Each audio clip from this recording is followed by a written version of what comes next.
फिर मेरी भी दोस्ती खराब करा दोगे। वही मैंने वही बोला ना तुझे कि यार दोस्ती बिगड़ जाएगी। बताओ फिर, बुलाऊंगा, पेपर हो जाने दे अभी, दूध का दूध, दूध का पानी हो जाएगा 22 तारीख को। हाँ, उसके बाद सैयारा ही देखोगे। उसे पता चला कि सैयारा में एक्टिंग के लिए तुझे अर्जी डाल दिया, क्योंकि कहीं तो कुछ हुआ नहीं, उधर भी नहीं हुआ, इधर भी गया। अच्छा, ये जो आज 2-3 क्वेश्चन मैं करवाने वाला हूँ, अगर चैप्टर में से कोई क्वेश्चन आएगा इस चैप्टर से तो इन्हीं में से आएगा, ये ध्यान रखना। तो they are very important question. Question का हेडिंग है फाइंड द, मैं पूरा क्वेश्चन लिख दे रहा हूँ, तुम लोग अभी कुछ मत करो, अभी सिर्फ देखो क्या है। Find the area bounded by curve y equals to cos x between x equals to 0 and x is equals to 2 pi. Exercise के अंदर में ऐसा ही एक क्वेश्चन है sin x को लेकर, ठीक है। अब हंसने की बात नहीं है, ध्यान से देखो यहाँ पे। ऐसे क्वेश्चन में सबसे पहले तुम्हें sin x cos x के ग्राफ के बारे में थोड़ा बहुत पता होना चाहिए। हाँ, ऐसे ऐसे करके कुछ होता है ना। अब चलो, बहुत इजी है। सबसे पहले इसके अंदर पॉइंट्स मार्क कर लो, 0, π/2, पाई, 3π/2, और ये मैक्सिमम कहाँ तक गया, 2 पाई तक गया, तो 2 पाई तक। अब जल्दी से बताओ, जब cos की वैल्यू को तुम ध्यान से देखते हो तो उसकी वैल्यू दो एक्सट्रीम्स के बीच में होती है। उसकी मैक्सिमम वैल्यू होती है 1, मिनिमम वैल्यू होती है -1। ये तो मालूम है।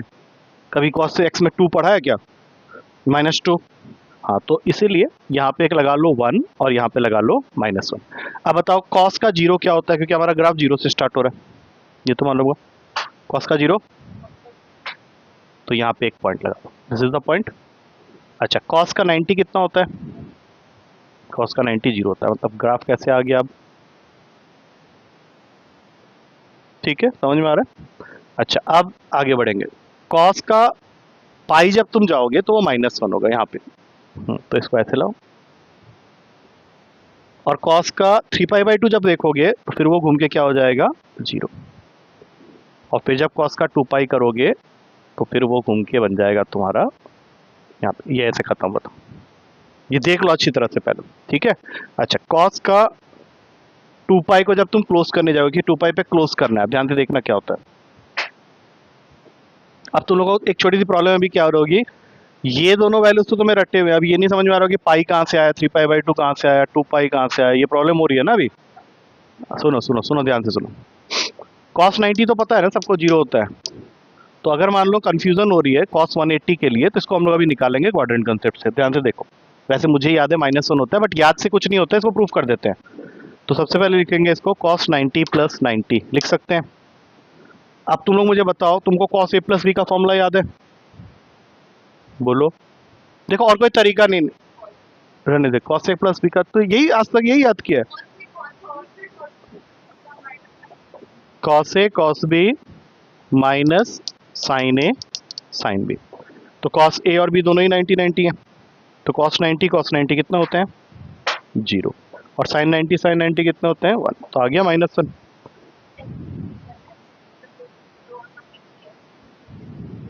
वैसे याद करना चाहते हो तो फिर कोई दूसरे तरीके से समझा दूंगा, लेकिन सबसे बेस्ट तरीका यही है तुम्हारा। दूसरा है क्वाड्रेंट कंसेप्ट। क्वाड्रेंट कंसेप्ट में ये क्वाड्रेंट बना लो पहले। मैंने तुम लोग को बहुत पहले ये चीज़ समझाई थी कि 90 और 270 वाली लाइन जो होती है उसको अगर टच करके लिखते हैं तो वो हमेशा किस में चेंज हो जाएगा, अपने कॉम्प्लीमेंट्री में। अगर तुमने 90 प्लस कर दिया तो तुम किस क्वाड्रेंट में चले गए, सेकंड क्वाड्रेंट में। सेकंड क्वाड्रेंट में कौन कौन से पॉजिटिव होते हैं, साइन और कॉसेक, लेकिन ये तो कॉस है ना, तो वो क्या हो जाएगा, नेगेटिव। लेकिन नेगेटिव के साथ साथ क्या आएगा, 90, क्योंकि तुमने 90 ऐड किया था उसमें, तो माइनस साइन 90 कितना होता है, -1 ही होगा। अब आ जाओ 3π/2 पे। 3π/2 मतलब 270, ठीक है। अब ध्यान से देखो, 270, तो 270 को हम लोग cos के टर्म्स में जब फाइंड आउट करने जाएंगे तो क्या इसको लिख सकते हैं, cos 180 + 90। अब इसको सेम उसी कंसेप्ट से समझते हैं। ये बना दिया, ये होती है 180 की लाइन। अगर +90 कर दिया तो कहाँ गए, किस क्वाड्रेंट में, थर्ड। अब थर्ड में गए, कौन सी लाइन को टच करके गए हो, सीधी वाली लाइन को, तो नो चेंज। लेकिन cos के अंदर ये जो वैल्यू है ये पॉजिटिव होगी या नेगेटिव होगी, थर्ड क्वाड्रेंट में नेगेटिव, तो यहाँ पे लिख देंगे -cos 90। अभी तुमने बताया था cos 90 0 होता है, माइनस का साइन है, 0 ही रहेगा। देखो यहाँ पे 3π/2 0 हो गया। तो तुमको क्या पता चल गया, cos 270 होता है 0, cos 180 होता है -1। अब निकालते हैं cos 360 की वैल्यू। तो cos 360 डिग्री को क्या हम लोग लिख सकते हैं, cos 270 प्लस 90। सोचो 270 प्लस 90 फर्स्ट क्वाड्रेंट कैसे हो गया, 270 तो ये वाली लाइन है ना, फोर्थ क्वाड्रेंट। अब बताओ तुमने cos को किसके साथ लिख दिया है, 270 के साथ, तो ये किस में चेंज हो जाएगा, साइन में। लेकिन फोर्थ क्वाड्रेंट में cos तो पॉजिटिव ही होता है, तो यहाँ साइन 90 हो गया, पॉजिटिव का साइन 90। बोलो तो आंसर साइन 90 कितना होता है, ये देखो यहाँ पे खत्म हो रहा है, ये खत्म हो गया यहाँ पे। अब उसने क्या बोला है, between x equals to 0 and x equals to 2 pi. x equals to 0 ये वाली लाइन है, x इक्वल्स टू 2 पाई मतलब यहाँ तक। तो इसके अंदर तुम्हें कितने एरियाज दिख रहे हैं पहले, हाँ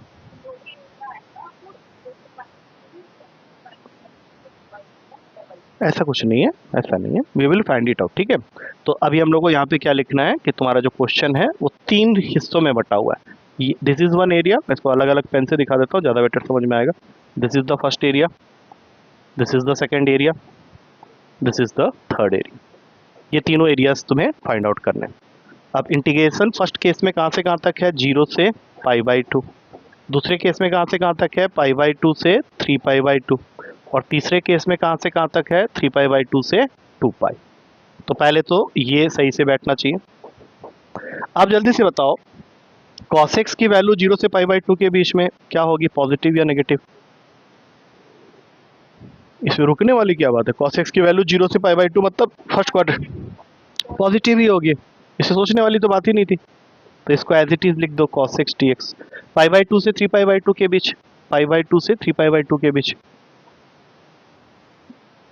नेगेटिव। तो हम लोग यहाँ पे लिखेंगे नेगेटिव का cos x dx, और 3π/2 से 2 पाई पॉजिटिव, तो यहाँ पे लिखेंगे cos x dx।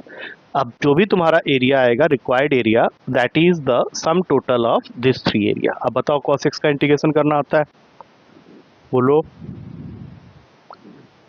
cos x का इंटीग्रेशन माइनस sin x, और sin x का वही तो बात है ना, फिर क्या मतलब है, पॉजिटिव होता है यहाँ पे, तो यहाँ पे लिखोगे sin x, और इसकी लिमिटिंग वैल्यू कहाँ से कहाँ तक है, 0 से π/2। अब आ जाओ नेक्स्ट, cos x का तुमने sin x बोला था, लेकिन यहाँ माइनस का साइन लगा हुआ है, माइनस sin x, और इसकी लिमिटिंग वैल्यू कहाँ से कहाँ तक है, π/2 से 3π/2। अब फिर cos x का आ गया, बोलो। cos x का sin x, लिमिटिंग वैल्यू 3π/2 से 2 पाई। इसके आगे तुम लोग को खुद करना है और आंसर बताना है। अब ये पूरा लिखो, पहले ये डेरिवेशन लिखने की जरूरत नहीं है, ये एग्जाम्पल है बच्चे, ये बताया था ना, एग्जाम्पल सब काफ़ी इंपॉर्टेंट है इसके। इसको फाइंड आउट तुम्हें करना है, ये पूरा लिखोगे जैसे जैसे मैंने लिखा है। मैं अननेसेसरी चीज़ें जो डेरिवेशन मैंने बताई उनको बस हटा रहा हूँ यहाँ से।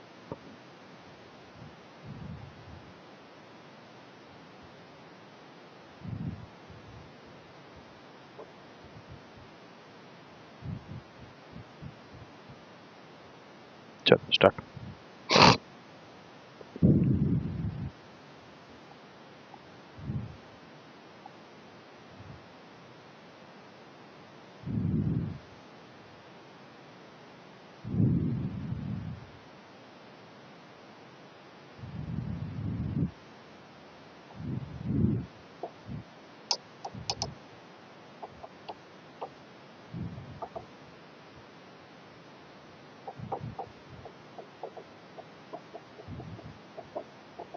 तुम्हें इन तीनों की जरूरत पड़ेगी क्वेश्चन करते समय। Any idea about these values, है आइडिया? नहीं, पहले वैल्यूज बता दो ना, फिर इनकी वैल्यूज मालूम है। मैंने वैल्यू बोला है, उसको कन्वर्ट करने नहीं बोला है, उसकी वैल्यू मालूम है या निकाला जा सकता है, जो तरीका भी मैंने बताया था उससे निकाला। हाँ पहले लिख लो, चलो।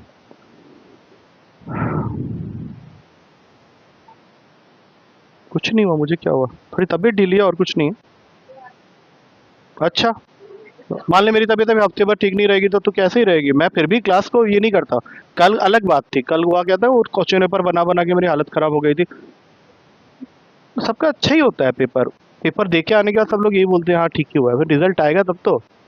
कंपटीशन क्या उससे नहीं होता है बच्चे। सिर्फ मैथ्स का पेपर नहीं होता है ना, उसमें जीएटी का पेपर भी होता है। होती है, लेकिन तुम कैसे जानोगे कि you are going to get qualified? मान लो तुमको लगता है तुम्हारे 500 नंबर आ गए 900 में, you are going to get qualified. तुमसे ज्यादा 10 नंबर भी कोई ज्यादा रखा होगा तो वो क्वालिफाइड, तुम नॉट क्वालिफाइड। तो यू नेवर नो, मतलब जब तक रिजल्ट नहीं आएगा तुम सिर्फ अच्छा बोल सकते हो कि हाँ मेरा पेपर अच्छा हुआ, क्योंकि anything more than 50% in these type of papers are good. तो किसी बच्चे का मान लो 470 आ गया, वो खुश होकर बैठा हुआ, बाद में पता चला उसका हुआ ही नहीं, तो इसलिए कुछ वो बोलेगा नहीं, वो सिर्फ बोलेगा सर पेपर ठीक गया मेरा, बस दैट्स इट।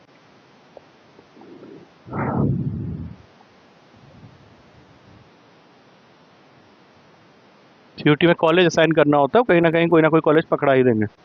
ऐसा नहीं होगा कि तुमको 0 आ जाएंगे पूरे के पूरे। वो सब डिस्कशन बाद में, ज़्यादा जरूरी चीज़ जो अभी है वो ये है, उस क्वेश्चन पे फोकस कर। तो शायद लिख भी रहे सही तरीके से नहीं रहा है। यहाँ पे तो π/2 से 3π/2 था, तूने 2π चढ़ा दिया वहाँ पे। 3π/2 लिखो ना। और तो तेरे 3 मेरे से भी घटिया होने लग गया। जल्दी कर। क्या हुआ, अब उसमें बैठना नहीं है, ये क्या यहीं भी छोड़ दोगे क्वेश्चन को? हाँ अब चलो स्टार्ट हो जाओ। नहीं नहीं, मुझे मुझे बताओ, तुम लोग सोचने का टाइम नहीं है। मैं तुम लोग को यहाँ पे एक छोटा सा ट्रिक बता देता हूँ। छोटा सा ट्रिक सुन लो पहले, बाद में एक्सप्लेनेशन भी सुन लेना। तुम इतना बढ़िया हो नहीं, अभी तो बता रहे हो, अगली क्लास में पूछूंगा बोलोगे पाई पाई 22/7, 22/7 मुझे मालूम है। ऐसे हो जाए तुम्हारा हालत, इतने बड़े कमीने हो तुम लोग। नहीं तो आज तक ये सब वैल्यू तुम लोग घोल के पी चुके होते। हमेशा याद रखना, पाई साइन के केस में पाई के साथ कुछ भी लगाओ उसकी वैल्यू 0 ही होगी। ये इसको याद करने का ट्रिक है। जैसे 1π, 2π, 3π, 4π साइन के साथ अगर लगा हुआ है तो वो हमेशा 0 होगा। इसका मतलब है कि ये दोनों वैल्यू तुम नहीं भी निकालोगे तो चलेगा। आप सपोज कर लो तुम बोलोगे नहीं मुझे ये बात समझ में नहीं आ रही, अब मुझे वैसे बता दो कैसे निकालेंगे। बहुत ईजी है, साइन 180 लिख लिया। देखो यहाँ पे आज समझ में आई है ना, अभी तो रात बाकी है और 24 घंटे के बाद तो बात ही खत्म हो जाती है ना, वैलिडिटी। साइन 90 + 90 लिख सकते हैं। दो तरीके से आंसर तक पहुंच सकते हो, एक फॉर्मूला के तरीके से, एक क्वाड्रेंट के तरीके से। तो बेटर रहेगा क्वाड्रेंट से पहुंचो। ये है 90 की लाइन, 90 प्लस किया कहाँ जाओगे बताओ? सेकंड क्वाड्रेंट में। तो सबसे पहली चीज, अगर तुमने 90 वाली लाइन को टच कर दिया है तो ये साइन बदल जाएगा कॉस में। लेकिन सेकंड क्वाड्रेंट में साइन क्या होता है, पॉजिटिव या नेगेटिव? पॉजिटिव। तो यहाँ पे पॉजिटिव, इसके हिसाब से नहीं देखते, इसके हिसाब से देखते हैं। अब cos 90 की वैल्यू कितनी होती है? तो ये लिख दिया पहले ही 0। इसी तरह से कोई भी एंगल को तुम इस क्वाड्रेंट के कंसेप्ट से निकाल सकते हो। मैंने एक ट्रिक बता दिया कि साइन के अंदर में पाई का कोई भी मल्टीपल जो होता है वो 0 होता है। अब ऐसा ही कॉस के लिए भी होता है। कॉस में लेकिन 0 पाई के मल्टीपल के हिसाब से नहीं होता, वो π/2 के मल्टीपल के हिसाब से होता है। और उसमें याद रखना, कॉस का कोई भी odd multiple of π/2 will give you 0। अब इसका क्या मतलब है? What do you understand by odd multiple of π/2? कोई भी ऑड नंबर मल्टीप्लाई हो। जैसे अगर मैं बोलूं cos का π/2, तो π/2 के साथ यहाँ 1 मल्टीप्लाई है, 1 इज ऑड नंबर, तो नेक्स्ट 0 कहाँ पे मिलेगा? 5 पे मिलेगा। तो हाँ बस बस बस इतना नहीं चाहिए, ठीक है। अब रहा साइन 3π/2। अब देखना तुम लोग मिक्स कर दोगे, तुम बोलोगे हाँ हाँ 0, आप ही ने तो बताया था। नहीं, अभी ये निकालना पड़ेगा हम लोग को। निकाल लिया? निकालने एक बार। साइन 180 + 90। अब साइन 180 + 90 मतलब किस क्वाड्रेंट में जा रहे हो तुम? थर्ड क्वाड्रेंट में हो ना, तो माइनस आएगा। तो ये आंसर कितना हो गया? -1 हुआ। अब कुछ भी बोल रहे हो, -1 आया ना। चलो अब इसको सॉल्व करो। अब सारी वैल्यूज दे तो दिया है, स्टार्ट हो जाओ। यहाँ पे बताओ पहला क्या आया। यहाँ से स्टार्ट करो। देखो यहाँ मैं कर रहा हूँ, बाद में नोट डाउन कर देना। बोलो। That is 1 - 0, that is 0। फिर प्लस डाला। अब देखो यहाँ माइनस का साइन, ये दुखी करेगा। और एक चीज याद रखना, अगर मान लो यहाँ से आंसर माइनस में आया तो एरिया तो नेगेटिव नहीं हो सकता, तो we have to take the modulus. ठीक है, तो सबसे पहले लिखेंगे माइनस का साइन 3π/2 पहले ब्रैकेट में, फिर बीच में माइनस का साइन, और फिर माइनस का साइन π/2। Is it clear? और सबसे लास्ट वाले में क्या आएगा? साइन 2π पहले होता है। हाँ, इन सब की वैल्यूज मैंने इसके पहले से लिखवा दी थी। ठीक है, तो ये तो 1 हो गया। साइन 3π/2 की वैल्यू -1 है, बट यहाँ एक माइनस पहले से है, 1 हो गया। और फिर साइन π/2 की वैल्यू 1 होती है, माइनस माइनस +1। लास्ट वाला साइन 2π की वैल्यू साइन 2 पाई 0 होता है और साइन 3 पाई/2 की वैल्यू +1 हो गया। तो टोटल आंसर कितना हुआ 1 + 2 + 1 दैट इज इक्वल्स टू 4। मतलब ये पूरा एरिया जो है ये 4 यूनिट्स का। पहले बताओ समझ में आया कि नहीं, क्योंकि अगला क्वेश्चन मैंने तुम लोग को देना है करने के लिए, वो sin x का होगा। ठीक है, पहले इसको अच्छे से, इसमें कोई भी ऐसा चीज जो समझ में नहीं आई है पहले पूछ लो, क्योंकि ये क्वेश्चन आएंगे, ये cos x और sin x वाला ना टीचर देता है। पहले बताओ इसमें से कुछ ऐसा है, कोई ऐसी बात जो नहीं समझ में आ रही है तो अभी पूछ लो। नहीं नहीं ना, साइन वाला करना है पहले, मेक श्योर कि तुम्हें आ गया। तुम क्वेश्चन कैसे करोगे, मान लो अभी तुमने हाँ बोल दिया मैंने, तो फिर सुनो, हंसी मजाक बंद करो यार। मुझे लगता है इस रूम के अंदर में मेरे अलावा कोई सीरियस है ही नहीं, और ये टैब्स है थोड़ा सा सीरियस, और पैनल तुम लोग दोनों तो बिल्कुल भी नहीं हो, नहीं ना। समझ में आया कि अभी मिटा दूं तो दोबारा कर पाओगे, तब उसको बोलते हैं समझ में आना। नहीं तो मैं दूसरे से क्वेश्चन दूंगा ना, इसलिए बोल रहा हूँ। ये बताओ, स्क्वायर यूनिट लिखो ना यार। एरिया का कोई यूनिट अगर नहीं है, कर्व का एरिया का यूनिट होता है क्या? सर्कल को छोड़ के किसी चीज का यूनिट है? सब में जहां पे भी कुछ नहीं दिया है वहां पे स्क्वायर यूनिट देना है। क्या है करो, डिग्री स्क्वायर लिखोगे हैं, रेडियन स्क्वायर? मैं तो वही बता रहा हूँ ना, स्क्वायर यूनिट है। कुछ नहीं लिखा है, ये देखो बुक में, देखो यहाँ देखो ना क्या लिखा हुआ है। फिर अरे एरिया जब तुम किसी फिगर का निकालोगे तब ना, ये तो कर्व है, कर्व का एरिया कैसे निकालोगे, उसका कोई यूनिट थोड़ी है। नहीं, स्क्वायर यूनिट तुम लिख सकते हो अगर चाहो तो, दैट ऑल डिपेंड्स, मतलब वो तुम्हारे ऊपर में डिपेंड करता है तुम लिख रहे हो या नहीं लिख रहे हो। अच्छा तुम फिजिक्स पढ़ते हो ना, कर्व का यूनिट देखा है कभी? प्रोजेक्टाइल मोशन में जब प्रोजेक्टाइल उड़ रहा होता है तो उसका यूनिट लिखते हो। वो तो स्पीड की बात हो रही है, प्रोजेक्टाइल का जो कर्व ट्रेस होता है, जो ट्रेजेक्ट्री होती है, तो उसका कोई यूनिट होता है, तो फिर कैसे यूनिट लिखोगे? एरिया इस कर्व्स के लिए कुछ नहीं होता ना। नेक्स्ट क्वेश्चन जो तुम्हारे पेपर में आ सकता है वो है साइन एक्स का ग्राफ। ठीक है, ये तुम्हारा एक्सरसाइज का क्वेश्चन है, ये तुम लोग करोगे। क्वेश्चन लिख लो खाली, find the area, third question है, find the area bounded by the curve, find the area bounded by the curve y equals to sin x between x equals to 0 and x equals to 2 पाई। अब जैसे मैंने question किया था इस तरह से तुम लोग को अभी पहले खुद से ट्राई करना है। चलो, मैंने रेफरेंस के लिए ये फिगर तुम्हारे सामने छोड़ दिया है, बट जो कर्व बनेगा वो इससे अलग बनेगा क्योंकि उसकी वैल्यूज अलग होती है। हाँ क्यों, साइन एक्स और कॉस एक्स का कर्व एक ही बना दोगे? करो।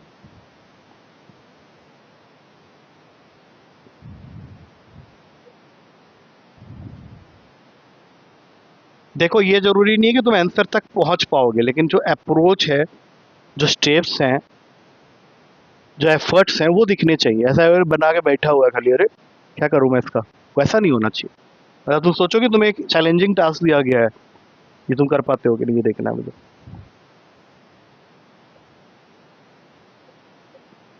जैसे जैसे मैंने किया था वैसे वैसे करना है। तुम्हारी लिमिट है 0 से 2 पाई के बीच में। जब तुम उसको प्लॉट करोगे, जैसे मैंने प्लॉट किया था ना, अपने आप पता चल जाएगा, उसमें तुमको रीजन दिख जाएंगे, कितने रीजन आ रहे हैं।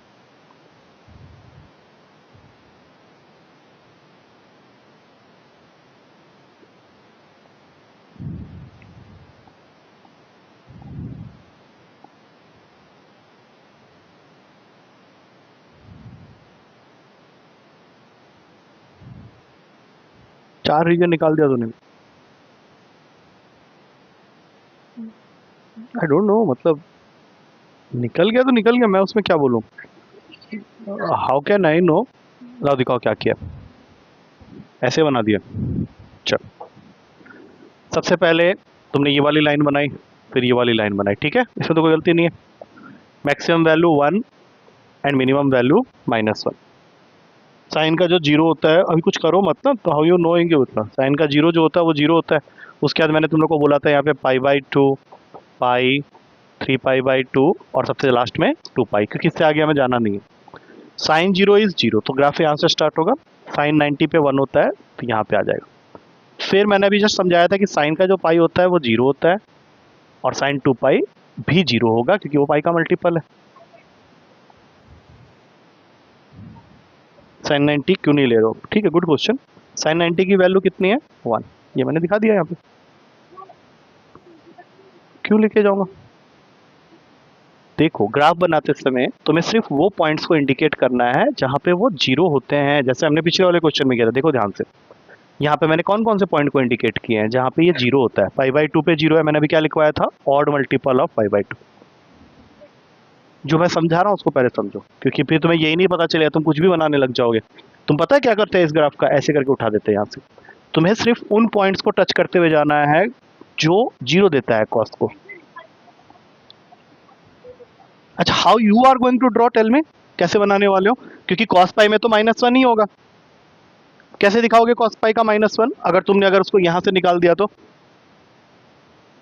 तुम्हें हमेशा, हाँ, तो इस क्वेश्चन में तुम्हारा जो पिक बना, अभी जो अगला क्वेश्चन हम कर रहे हैं, तो इसमें π/2 पे 1 होता है, तो दिख रहा है हम लोग को, और 3π/2 पे -1 होता है, अभी हमने पिछले क्वेश्चन में ही प्रूफ किया हुआ है, और 2π पे 0 हो जाता है। तो इस बार तुम्हारे पास में दो ही रीजन आए हैं, और वो दो रीजन तुमको साफ साफ दिख रहा है, एक ये वाला और एक ये वाला। बोलो हाँ है या नहीं? तो तुम्हें क्या करना है? एक रीजन का इंटीग्रेशन करना है साइन एक्स का, दैट इज फ्रॉम 0 to π, बोलो, और दूसरा इसी साइन एक्स का from π to 2π। This is your required area. क्या ये क्वेश्चन तुम आगे खींच सकते हो? खींच सकते हो? अरे हाँ बोलो, हाँ करो।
जीरो आ रहा है, चलो देखते हैं, उसको चेक करते हैं।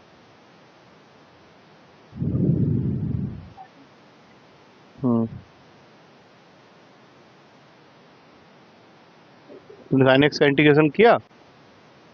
वाह,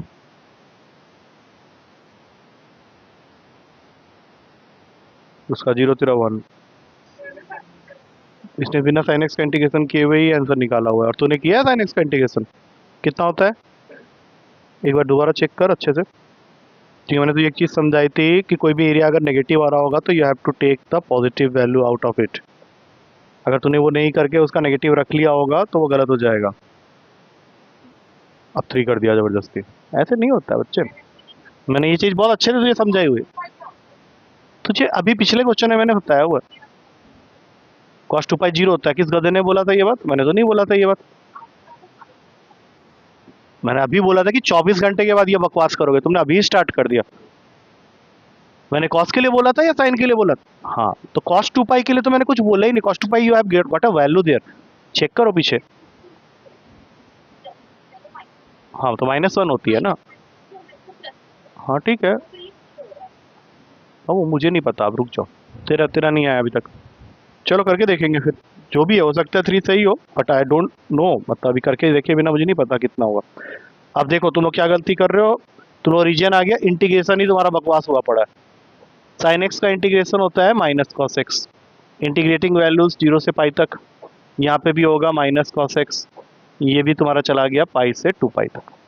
अब इनकी वैल्यूज पुट करते हैं। देखो, सबसे पहले माइनस का कॉस पाई, और फिर माइनस माइनस का कॉस जीरो। देखो ध्यान से, ये लिखा है या कुछ और लिखा है?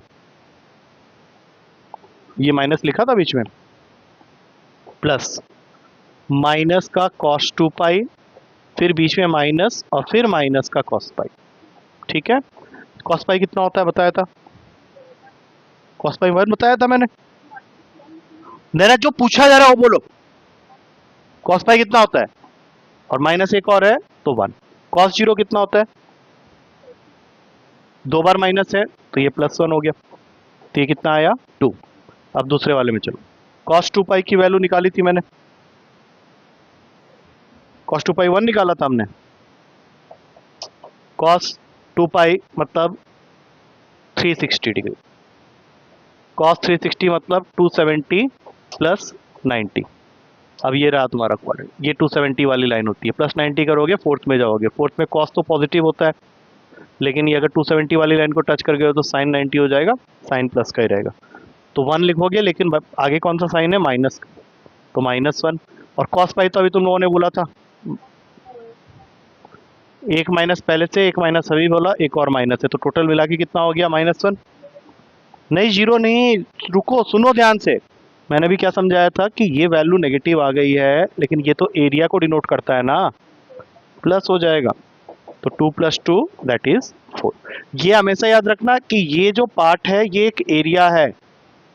अब मैं तुमसे पूछूंगा ये एरिया कितना है, तुम बोलोगे -2 है, ये -2 तो एरिया नहीं होता है ना। अगर आ भी गया तो you have to take the magnitude value, ये याद रखना, नहीं तो तुम अभी जीरो बोल दोगे। अब जीरो ही था तो फिर ये क्या है ही नहीं मतलब। आया कुछ समझ में? अब ये दोनों क्वेश्चन काफी इंपॉर्टेंट थे जो कि तुम्हारे पेपर में आएंगे। अब इसके अलावा जो थोड़े बहुत बच गए हैं, जैसे ये वाला क्वेश्चन है, ये मेरे ख्याल से तुम लोग कर लोगे, फर्स्ट क्वेश्चन है मिसलेनियस का। ये लिखना है या क्या? लिख लिया ना? देखो ध्यान से भी, तुम लोग को क्वेश्चन नंबर 1 के 2 पार्ट्स दिए हुए हैं और दोनों ही सेम पार्ट्स हैं, इसलिए यहीं पे बता देता हूँ। y equals to x square, x equals to 1, x equals to 2 and x axis. तो सबसे पहले ये डिसाइड करो कि ये क्या चीज़ है, x square equals to y. तो इसके लिए पिछले क्लास में पैराबोला हमने पढ़ा था, मैं पहले भी स्टार्टिंग ऑफ द क्लास में बता चुका हूँ कि पैराबोला 4 तरह के होते हैं। ये है वो 4 तरीके। कौन सा कहाँ होता है जल्दी से बताओ, और फिर ये बताना कि ये वाला कौन सा वाला। मैं फर्स्ट वाला पहले बताओ, ये कौन सा वाला होता है? ऐसे करके होता है, इसका मुंह लेफ्ट हैंड साइड में होता है, ऐसे करके ऊपर की तरफ ऐसे करके, इसका साउथ में होता है। अब तुम्हारे क्वेश्चन में जो दिया हुआ है वो किसके लिए, देखो ध्यान से। हाँ, इन चारों में से कौन सा केस है? माने तू इतना बेवकूफ़ी वाला आंसर दे सकता है तो मैं इमेजिन भी नहीं किया था। तेरे लिए भी वही है? सोचो जल्दी, बिना सोचे तो बोलना ही नहीं चाहिए था। अब बोल, थर्ड केस है तो why you are getting confuse, तुम यही कंफ्यूज हो जा रहे हो सबसे इजी जगह में। जब तुम स्क्वायर देख रहे हो तो स्क्वायर तो एक्स के ऊपर है ना, तो पहला दो तो हो ही नहीं सकता था। अब मान लो वो तुमको जरूरी नहीं ना हमेशा सीधा सीधा ही दे, उल्टा करके, हाँ तुम नहीं, तो इसका मतलब है कि तुम्हारा कर्व जो है वो कैसे जा रहा है, ऐसे करके।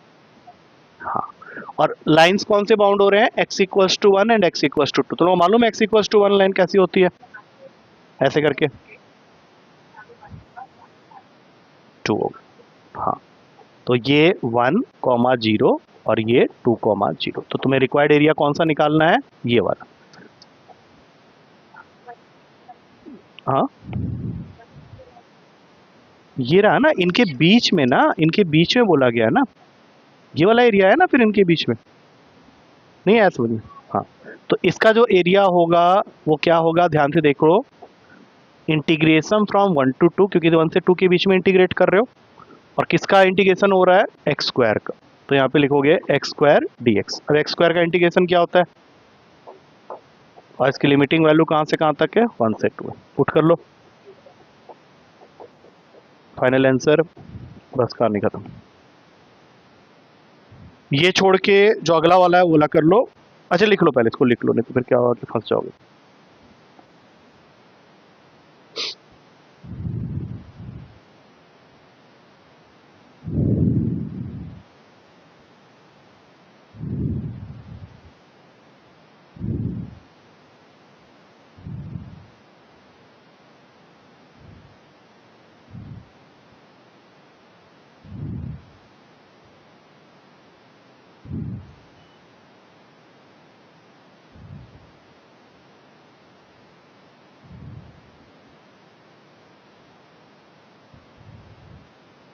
ये क्वेश्चन नंबर 1 का फर्स्ट पार्ट था। सेकंड पार्ट में बस थोड़ा सा चेंजेस है और ये क्वेश्चन तुम लोग कर सकते हो आराम से। फिगर ऐसे ही बनेगा इसका सेकंड पार्ट, बस उसने नाम चेंज कर दिया है। y equals to x to the power of 4, x equals to 1, x equals to 5 and x axis. तो देखो x की पावर 4 का मतलब भी वही होगा, एक्स स्क्वायर का स्क्वायर कर रहे हो कोई फर्क नहीं पड़ेगा। हाँ, तीसरा केस ही है, ऐसे खुलेगा ऊपर की तरफ। x इक्वल्स टू 1 मतलब ये वाला, x इक्वल्स टू 5 थोड़ा दूर कर लो इसको। निकालना कौन सा एरिया है, ये वाला। तो इस बार तुम्हारा जो रिक्वायर्ड एरिया होगा उसकी लिमिटिंग वैल्यू होगी 1 से 5, इंटीग्रेशन सेम करना है एक्स स्क्वायर डी एक्स का। यहाँ पे बस मार्क कर दो, दिस इज 1,0 एक्स की पावर 4, सॉरी हाँ ठीक है ठीक बोल रहा हूँ, एक्स की पावर 4। चलो स्टार्ट। क्या चेंजेस है? मैंने बोला इसमें कोई चेंजेस ही नहीं है।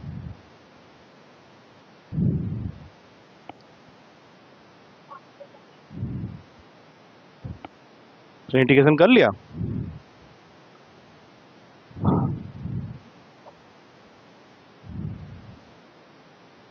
क्या कर रहा है एक्स की पावर 4?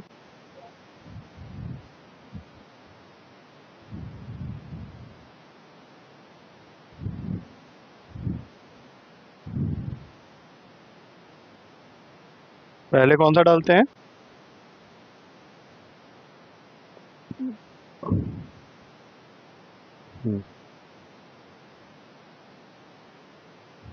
गुड।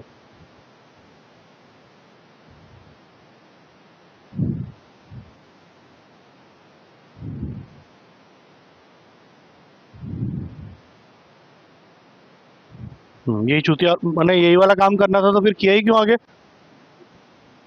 आज तक मुझे ये क्वेश्चन बहुत हार्ड लगता था, तेरा देख के लगा बकवास कर रहा था। तूने इतना बढ़िया काम किया उसके लिए मैंने गुड बोला, अब जो किया उसके लिए बैड बोलूंगा तुझे मैं। तूने एक्स की पावर 5/5 लिखा, 1 से 5 इंटीग्रेशन करना है, तो यहाँ पे 5 की पावर 5/5 माइनस 1 की पावर 5/5, यहाँ तक तो तूने कर लिया था। इसको काटा तो ये 5 का पावर 4 हो गया, ये वैल्यू तो 1/5 होगी। तो अगर इसको 5 की पावर 5 ही रखना था तो फिर काटा ही क्यों था? 5 की पावर 4 निकालना नहीं आता तुम लोगों को? उसकी तो वैल्यू आ जाएगी। 5 की पावर 4 कितना होगा? 5 की पावर 4 बताओ पहले। 625। 25 का स्क्वायर 125 होने लग गया। ये 625 लिखने के बाद 1/5 को वैसे ही सॉल्व कर लो। What is 1/5 in point? I think निकाल सकते हो। पॉइंट बोलो, 0.2। और जब 625 को 0.2 से माइनस करोगे तो कितना आएगा? यही आंसर पीछे दिया हुआ। हाँ, और तूने वो सब नाटक किया हुआ है। हाँ, तो वो नहीं करना था, नहीं तो बहुत इजीली हो जाता। आ गया, समझ में आ गया? बस थोड़ा सा बचना, थोड़ा सिंपल तो है। हाँ, लेकिन वो लंबा पड़ जाएगा ना तुमको। चलो ठीक है, आज के लिए काफ़ी इतना। कल डेरिवेटिव से ध्यान रखना।